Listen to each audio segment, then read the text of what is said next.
இன்னைக்கு நம்ம பார்க்க போகிற செலிபிரிட்டி சன் டிவியில் ரீசண்டாக டெலிகாஸ்ட் ஆகிட்டுருக்க மருமகள் சீரியலோட ஹீரோயின் ஆதிரியை பற்றி தான். இவங்கள பற்றின ஃபுல் டீட்டெயில்ஸ் தெரிஞ்சுக்கிறதுக்கு முன்னாடி சேனலை சப்ஸ்கிரைப் பண்ணாதவங்க மறக்காமல் சப்ஸ்கிரைப் பண்ணிக்கோங்க.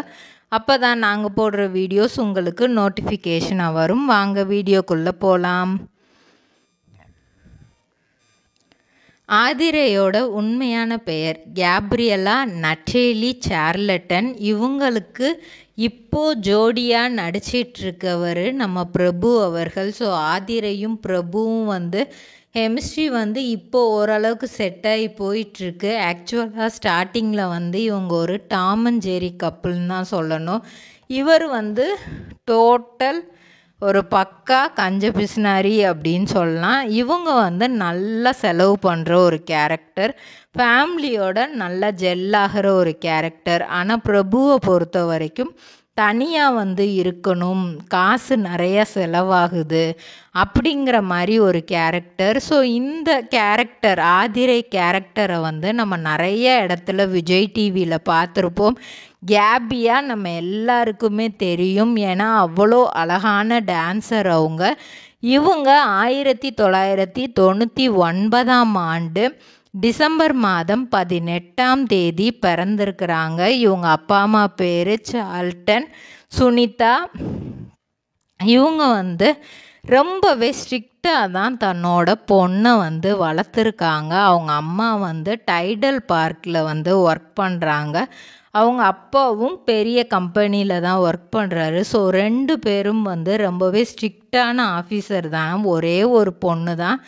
எல்லாருமே என்னென்னா ஒரே ஒரு பொண்ணுன்னா ரொம்ப செல்லமாக வளர்ப்பாங்க. ஆனால் இவங்க ஒரே ஒரு பொண்ணு ரொம்ப செல்லம் கொடுத்து வளர்த்து கெட்டு போயிட்டா அப்படிங்கிற மாதிரி யாரும் சொல்லிடக்கூடாது, நிறைய சேட்டை வந்துடக்கூடாது, ரொம்பவே ஒபீடியண்ட்டாக நடக்கிற பொண்ணாக தான் இருக்கணும் அப்படின்னு தான் 2 பேருமே பார்த்து பார்த்து தான் வளர்த்துருக்குறாங்க, ஸ்ட்ரிக்டாக தான் வளர்த்துருக்குறாங்க. அதுக்கப்புறம் அந்த 9 வயசில் இவங்களுக்கு ஜோடி ஜூனியரில் டான்ஸ் ஆடுற வாய்ப்பு கிடைக்கிது. இவங்களுக்கு டான்ஸ் ஆடுறதுனா ரொம்ப பிடிக்கும்.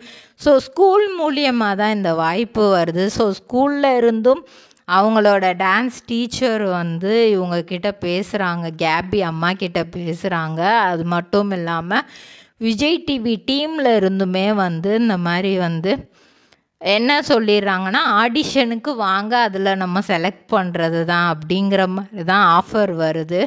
ஸோ ஃபஸ்ட்டு போகிறாங்க, போயிட்டு ஆடிஷனில் கலந்துட்டு செலக்ட் ஆகுறாங்க. ஸோ ஜோடி ஜூனியரில் கலந்துக்கிறாங்க. ரொம்ப தூர ரவுண்டுக்கு அவங்களால போக முடியாது அப்படிங்கிறதுனால ஒரு பர்டிகுலர் ஸ்டேஜில் எலிமினேட் ஆயிடுறாங்க. அப்புறம் 2012 விஜய் டிவியில் இருந்தே 7th சி அப்படிங்கிற ஒரு சீரியலில் நடிக்கிறதுக்கு வாய்ப்பு கிடைக்கிது. இவங்க எப்படி அந்த வாய்ப்பு கிடைக்கிதுன்னா, இவங்க டான்ஸ் ஆடும்போதே இவங்களோட க்யூட்னஸ், அதுக்கப்புறம் இவங்களோட சுட்டித்தனம் எல்லாருக்குமே அந்த செட்டில் எல்லாருக்குமே ரொம்ப பிடிக்குமாம். அதுக்கப்புறமா அவங்க அம்மாவும் சரி ஓகே, நம்ம பொண்ணு டான்ஸ் பிடிச்சிச்சு, அதை பண்ணுனா இப்போது நெக்ஸ்ட்டு சீரியல்னு ஒரு வாய்ப்பு வரும்போது அதை எப்படி பண்ணுவா அப்படின்னு கொஞ்சம் யோசிச்சுட்டு அதுக்கப்புறம் 2 பேரும் டிஸ்கஸ் பண்ணுறாங்க. அவங்க அம்மா சொல்கிறாங்க, நான் கூடவே போகிறேன், அவள் நடிக்கும்போது நான் கூடவே இருக்கேன், கண்டிப்பாக அவள் நல்லா, இதுவும் அவளுக்கு ஒரு டேலண்ட் இருந்ததுன்னா அவள் பண்ணட்டுமே, நம்ம பண்ண விடலாம் அப்படிங்கிற மாதிரி 2 பேரும் ஒருத்தருக்கு ஒருத்தர் பேசிக்கிறாங்க. பேசி டிஸ்கஸ் பண்ணிட்டு தான் 7th சி அப்படிங்கிற ஒரு சீரியலில் அவங்க நடிக்கிறாங்க. அதில் சூப்பராக லீட் ரோலில் நடித்ததுனால அடுத்து தனுஷோட 3 மூவியில் ஸ்ருதிஹாசனுக்கே சிஸ்டராக நடிக்கிற வாய்ப்பு கிடைக்கிது.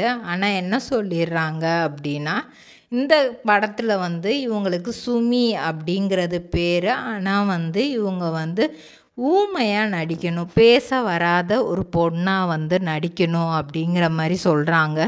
ஃபஸ்ட்டு அவங்க அப்பா அம்மாவுக்கு இது இப்படி இருக்கே அப்படிங்கிற மாதிரி இருக்குது.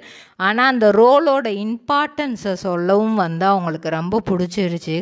கொஞ்சம் சீனில் தான் வருவாங்க, ஆனால் வந்து ஹீரோயினை அவங்க ஃபேமிலியோட சேர்த்து வைக்கிறதுக்கே இந்த பொண்ணு தான் காரணமாக இருக்கும். அந்த டைமில் அந்த பொண்ணுக்கு பேச வந்துடும் அப்படிங்கிற மாதிரி டைரக்டர் ஐஸ்வர்யா வந்து அதை நல்லா எக்ஸ்பிளைன் பண்ணுறாங்க. எக்ஸ்பிளைன் பண்ணவும் அவங்க அப்பா அம்மா ஓகே பண்ணிட்டாங்க. அதுக்கப்புறம் 2013 வந்து இவங்களுக்கு பெரிய ஒரு சான்ஸாக இருந்திருக்கு. சென்னையில் ஒரு நாள் படத்தில் வந்து ராதிகா அவங்களுக்கு டாக்டராக நடிக்கிற வாய்ப்பு கிடைக்கிது. ரியா கௌதம் கிருஷ்ணன் அப்படிங்கிறது. ஸோ ராதிகாவும் அவங்க ஹஸ்பண்டும் அதில் பிரிஞ்சு தான் வாழுவாங்க. இந்த பொண்ணுக்கு வந்து ஹார்ட் தேவைப்படும் போது அந்த ஒரு நாள் அந்த வேறு இறந்தவங்களோட ஹார்ட்டை எப்படி டக்குன்னு இங்கே கொண்டு வராங்க அப்படிங்கிறது தான் படத்தோட அப்படி விறுவிறுப்பான கிளைமேக்ஸ் சீனாகவே இருக்கும். ஸோ அப்படி இருக்கும்போது வந்து இதுவும் அவங்களுக்கு ஒரு சேலஞ்சிங்காக தான் இருந்திருக்கு. ஹார்ட் பேஷண்ட் மாதிரி நடிக்கணுமா, ஒவ்வொரு படத்தில் நடிக்கிறதுக்குமே அந்த கேரக்டரை வந்து அவங்க அம்மா அக்செப்ட் பண்ணிக்கிறதுக்கு அவ்வளோ கஷ்டமாக இருக்குமா அவங்க அம்மாவுக்கு. சின்ன வயசுலேயே நம்ம பொண்ணு இந்த மாதிரிலாம் நடிக்கணுமா, இப்படி கேரக்டருக்கெலாம் நடிக்கணுமா அப்படிங்கிற மாதிரிலாம் யோசனையாக இருக்குமா. அதுக்கப்புறம் கிச்சன் சூப்பர் ஸ்டார்னு ஒரு ஷோ வந்துச்சு. ஸோ இதில் வந்து ஃபன்னாக தான் கேபி போய் கலந்துருக்குறாங்க. நான் போய் சும்மா சமைக்க போகிறேன் அப்படிங்கிற மாதிரி கலந்துட்டு இருந்திருக்காங்க. ஸோ அந்த ஷோலையும் கலந்து முடிச்சுட்டு நெக்ஸ்ட்டு விஜய் டிவிலே ஜோடி நம்பர் 1 சீசன் 7 வருது. இவங்க கொஞ்சம் பெரிய பிள்ளை ஆயிட்டாங்க இல்லையா. ஸோ வந்து நெக்ஸ்ட்டு நான் வந்து டான்ஸ் ஆட போகிறேன் திரும்ப போய் அவங்க அம்மா கிட்ட சொல்ல. அவங்க அம்மாவும் ஓகே, இதுக்கப்புறம் நீ இந்த ஃபீல்டுக்குள்ளே வந்துட்ட, இதுக்கப்புறம் நீ பண்ணுறது பண்ணு, நாங்கள் உனக்கு சப்போர்ட்டிவாக இருப்போம் அப்படின்ற மாதிரி சொல்லிட்டாங்க.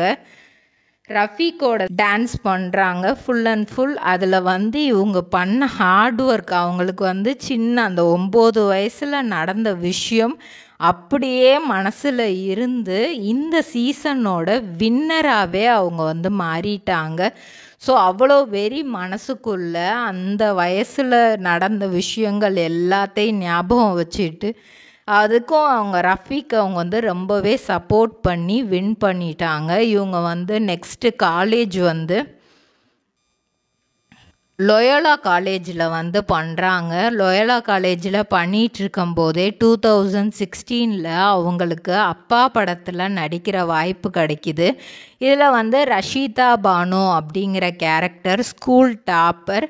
இன்னொரு ஸ்கூல் டாப்பர் மேலே வந்து இன்னொரு ஸ்கூல் டாப்பர் அதில் இருப்பாங்க. ஆனால் அவங்க வந்து எப்படிலாம் சித்திரவதைப்படுறாங்க, ஆனால் இவங்க எவ்வளோ ஃப்ரீயாக இருக்காங்க. இவங்க கஷ்டப்படுற குடும்பத்திலேருந்து வந்த பொண்ணு, ஆனால் ஸ்கூல் டாப்பர் ஆகுறாங்க. சமுத்திரக்கனி நெக்ஸ்ட் இவங்களோட ஆசையெல்லாம் நிறைவேற்றி வைக்கிற மாதிரி தான் அந்த படம் வந்திருக்கும். அது இவங்க அம்மாவுக்கு வந்து ரொம்பவே சந்தோஷமாக இருந்துச்சாம்.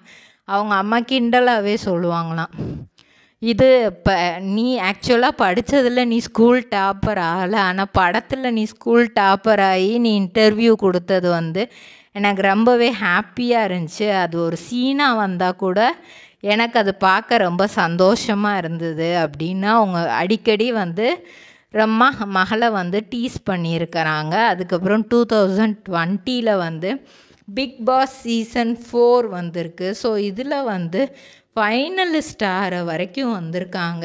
இதில் வந்து கேபி வந்து அவ்வளோ தூரம் வருவாங்களா அப்படின்னு யாருமே எதிர்பார்க்கல.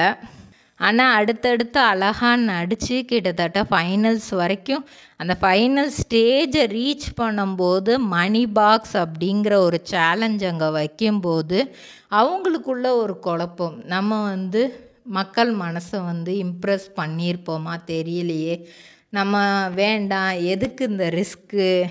ஏன்னா அவங்க அம்மா வந்து நிறைய அந்த ஃபேமிலி ரவுண்டில் வந்து நிறைய ஃப்ரீ ஸ்டார்ஸ்க்கு அப்போ நிறைய சொல்லிட்டு போயிருப்பாங்க. ஸோ அதெல்லாம் மைண்டில் வச்சுட்டு நம்ம இவ்வளோ ட்ராபேக் ஆகியிருக்கே, நம்மளை மக்கள் அக்செப்ட் பண்ணுவாங்களா, ஃபைனல் ஸ்டேஜில் நம்மளால் நிற்க முடியுமா, இதெல்லாம் யோசித்து டக்குன்னு வந்து மணி பாக்ஸை எடுத்துருவாங்க. அதில் வந்து அவங்கனால வந்து அடுத்து ஃபைனல் ஸ்டேஜில் நிற்க முடியாது. ஆக்சுவலாக அவங்க மணி பாக்ஸை எடுக்கலைன்னா கண்டிப்பாக அவங்க ஃபைனல் ஸ்டேஜுக்கு வந்து போயிருக்கலாம். அந்த அளவுக்கு நல்லா ப்ளே பண்ணாங்க. அடுத்து அவங்களுக்கு கிடைச்ச வாய்ப்பு ஈரமான ரோஜாவே சீசன் 2. ஆக்சுவலாக வந்து பிக் பாஸ் சீசன் 4ல் வந்து ஆஜித்தோட இவங்களை நிறையா பேர் இது பண்ணாங்க. ஆனால் 2 பேரும் வந்து ஒரே வார்த்தை சொல்லிட்டாங்க. அவங்களுக்கு வந்து டான்ஸ் தெரியும், எனக்கு பாட தெரியும். 2 பேரும் வந்து எங்களுக்கு தெரிஞ்சதை இன்னொருத்தருக்கு சொல்லி கொடுக்குறோம் அப்படின்னு 2 பேரும் சேர்ந்து ஒரு இது வந்து போஸ்ட் ஒன்று இது பண்ணிட்டாங்க. ஸோ அதனால் சோசியல் மீடியாவில் அதுக்கப்புறம் அந்த ரூமர்ஸ் கொஞ்சம் இல்லாமல் இருந்தது. ஈரமான ரோஜாவே சீசன் 2ல் வந்து இவங்களை பார்க்கும்போது காவியா ரோலில் இவங்க பண்ணணும் அப்படின்னு சொல்லும்போது கேபி சின்ன பொண்ணு இவ்வளோ பெரிய பையனோட எப்படி வந்து நடிக்க முடியும்? ஏன்னா அந்த சீரியலில் வந்து சித்தார்த்து தான் அவங்களுக்கு பேராக இருந்திருப்பாங்க. ஸோ பார்த்தி காவியா அப்படிங்கிற ரோல் வந்து எப்படி செட் ஆகும்னு மக்களுக்குள்ளே நிறைய இது இருந்துச்சு. நிறையா பேர் இதுக்கு பேட் கமெண்ட்ஸும் பண்ணாங்க. ஆனால் அவங்க 2 பேர் பேர் வந்து பக்காவாக செட் ஆகி கேபியா இது அப்படிங்கிற அளவுக்கு நிறையா பேர் பேச ஆரம்பிச்சிட்டாங்க. அதே தொடர்ந்து தான் இப்போது கொஞ்ச நாள் பிரேக்கு. அந்த பிரேக்குக்கு அப்புறம் மருமகள் சீரியலில் அவங்க திரும்ப வந்திருக்காங்க. ஏன் அந்த பிரேக் இருந்தது அப்படின்னா நிறைய ஊர் சுற்றி பார்த்துட்டு அவங்க அம்மாவோடு சேர்ந்து நிறைய ஊர் சுற்றி பார்க்குறாங்க. அவங்க அம்மாவை சந்தோஷமாக வச்சுக்கணும், நிறைய சர்ப்ரைசஸ் கொடுக்கணும். இனிமேல் அவங்களுக்கு இது வரைக்கும் அம்மா நம்மளை நல்லா பார்த்துட்டாங்க, இதுக்கப்புறம் அவங்களுக்கு நம்ம நிறைய சர்ப்ரைசஸ் கொடுக்கணும் அப்படிங்கிறதுக்காக ஃபாரின் கண்ட்ரீஸ் அந்த கல்ச்சர் அதெல்லாம் எப்படி இருக்கும் அப்படிங்கிறதுக்காக நிறைய சுற்றி பார்க்க போயிருந்தாங்க. இப்போது சன் டிவியில் வந்து மருமகள் சீரியல் சூப்பராக பண்ணிகிட்ருக்காங்க. இதே மாதிரி பல செலிப்ரிட்டிஸ் பயோகிராஃபி தெரிஞ்சுக்கிற சேனலை மறக்காமல் சப்ஸ்கிரைப் பண்ணிக்கோங்க.